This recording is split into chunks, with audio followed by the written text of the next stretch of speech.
Bonjour à toutes et à tous. En l'occasion du nouvel an 2015,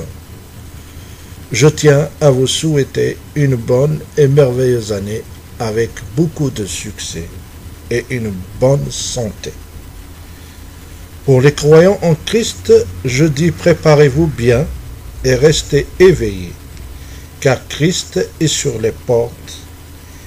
et que la seule chose qui le retient, c'est qu'il use de patience pour donner l'occasion à tous de se repentir.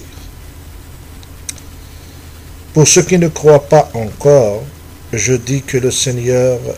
vous fasse grâce pour voir la splendeur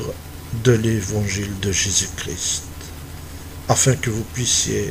sauver vos âmes. الزول في اللخن في اللون مرة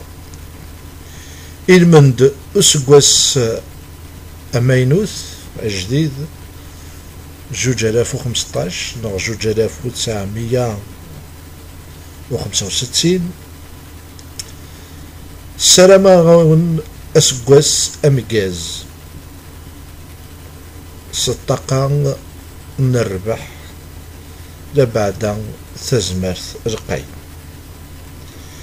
يوثمثن تستماثين يتسامن يسوع المسيح أو نينيغ وقانتارا خاطر المسيح حتى نغف ثبورث أدياس وما إلا مازالو ديوسرا أخطر إيفكان ريتساع الوقت يصبر يوكن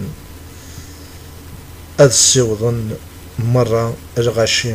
أرسلك ترويحي نسل مذويذ مازالو رومي النار أسنينيغ دعنايا للمسيح حدرس في اللون إيوكنا دليت ولنون وتوليم ثمن نايث إديث كن سير خبان الخير من يسوع المسيح آمين. جا قندر هنا